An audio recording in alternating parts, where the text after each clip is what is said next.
ரொம்ப நாளைக்கு அப்புறம் நம்ம ஹீரோ விக்ரமும் இனியாவும் ரொம்ப சந்தோஷமா இருந்தாங்க. இனியாவுக்கு தான் மேல சுமத்தப்பட்டிருக்க அந்த பொய்யான குற்றச்சாட்டுகள் எல்லாமே உண்மை இல்லைன்றதை நிரூபிக்கிறதுக்கான சூழ்நிலை உருவாயிருக்குன்னு ரொம்பவே சந்தோஷப்பட ஆரம்பிச்சாங்க.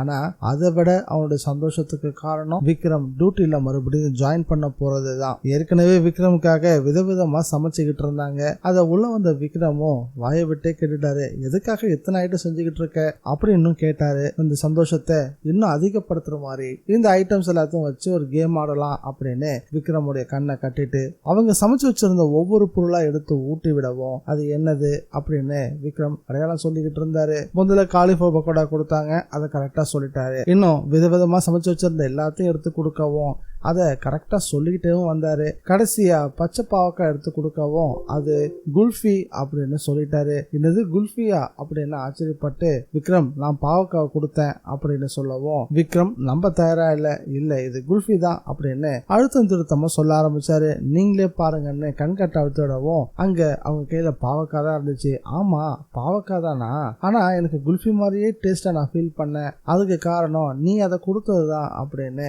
விளையாட்டா பேசவும் ஆரம்பிச்சாரு. அப்படியே சந்தோஷமா பேசிட்டு இருந்தாங்கள விக்ரம் எட்டி பிடிக்க முயற்சி பண்ணவும் விக்ரம் கையில சிக்கிடக்கூடாது அப்படின்னு இனிய தப்பிச்சு போக முயற்சி பண்ணவும் இப்படியே விளையாட்டு ரொம்பவும் காதலோடையும் சுவாரஸ்யமாவும் போய்கிட்டு இருந்துச்சு. திடீர்னு இனியா ஓடிட்டு இருந்தவங்க வயிற்ற பிடிச்சுக்கிட்டு அப்படியே நிலக்குழந்து நின்றுட்டாங்க. விக்ரம் அவங்கள தாங்கி பிடிச்சு கொண்டு வந்து சோஃபால உட்கார வச்சாரு. இனியாவுக்கு என்னவோ ஆயிருச்சு அப்படின்னு விக்ரம் பலமா பயந்துட்டாரு. உண்மையிலேயே இனியாவுக்கு வயிற்று வலிதான் ஏற்பட்டுச்சா இல்ல பாவக்காவை கடிச்சு எப்படி ஒரு குல்ஃபின்னு சொன்னாரோ அதே போல அவரை ஏமாத்துறதுக்காக இப்படி செயல்பட்டாங்களா? விக்ரம் விளையாடின மாதிரியே இனியாவும் விளையாட்டுக்கு இப்படி பண்ணிருந்தாங்கன்னா ரொம்ப நிம்மதி. அதுக்கு பதிலா அவங்களுக்கு ஏதாவது ஒரு பிரச்சனை இருந்தது அப்படின்னா பாக்குறதுக்கு ரொம்பவே சங்கடமா இருக்கும். இவ்வளவு பிரச்சனைகளுக்கு பிறகு இப்பதான் நம்ம ஹீரோ விக்ரம் டியூட்டில ஜாயின் பண்ணிருக்காரு. இப்படிப்பட்ட சூழ்நிலையில மறுபடியும் இனியாவை கொண்டு போய் ஹாஸ்பிட்டல்ல சேர்க்கணும், அவனை தொடர்ந்து பாத்துக்கணும் அப்படின்னா மறுபடியும் விக்ரம் டியூட்டிக்கு போகாம இனியாவை கவனமா பாத்துக்க வேண்டியதா இருக்கும். என்ன பொறுத்த வரைக்கும் இனியா விளையாட்டுக்காக தான் அப்படி பண்ணாங்கன்னு தான் தோணுது.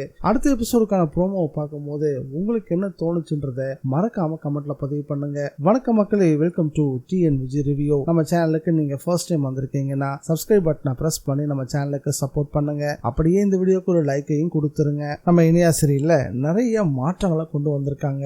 கௌரி அம்மா பழனி யாத்திரைக்கு போயிருக்கதா சொல்லியிருக்காங்க. அவங்க எவ்வளவு நாள் கழிச்சு வருவாங்கன்னு தெரியல. கதையில சிவனாண்டி இல்ல, வில்லத்தனம் பண்ணிட்டு இருந்த தினதயாளம் இல்ல, இனி விக்ரம் இனியா இவங்களுக்கு எதிராக செயல்பட்டுக்கிட்டு இருக்க மாயா விஷப்பாம்பு சிவம் விஷவள்ளி கூட இப்ப சொட்டமாமா. போதாத குறைக்கு யாழினியோட வாழ்க்கையும் நல்லது நடக்க ஆரம்பிச்சிருச்சு. இப்போ நாள் தள்ளி போனதுனால அவங்களும் கர்ப்பமா இருக்கிறதா சந்தேகப்பட ஆரம்பிச்சுட்டாங்க. இருந்தாலும் அதை வெளிப்படைய யார்கிட்ட சொல்லவும் தயங்குறாங்க. ஏற்கனவே ஒரு முறை சொல்லி எல்லாரும் முன்னாடி அவமானப்பட்டதும் கூடவே எதை இழக்க கூடாதுன்னு நினைச்சிட்டு இருந்தாங்களோ அதை இழந்ததும் மிகப்பெரிய வேதனை கொடுத்துருச்சு. இப்போ அவங்களுக்கு எந்த பாதிப்பும் இல்லாம அடுத்து பாத்துக்கணும். போட்டு மொத்தத்துல கதை படு வேகமா படு சுறுசுறுப்பா அடுத்த கட்டத்தை நோக்கி நகர ஆரம்பிச்சிருக்கு அப்படின்னு தான் தோணுது. இந்த வீடியோ பிடிச்சிருந்தா லைக் பண்ணுங்க, ஷேர் பண்ணுங்க. TNVG ரிவ்யூவை மறக்காம சப்ஸ்கிரைப் பண்ணி வச்சுக்கோங்க. மீண்டும் அடுத்த வீடியோல சந்திக்கலாம். Bye guys.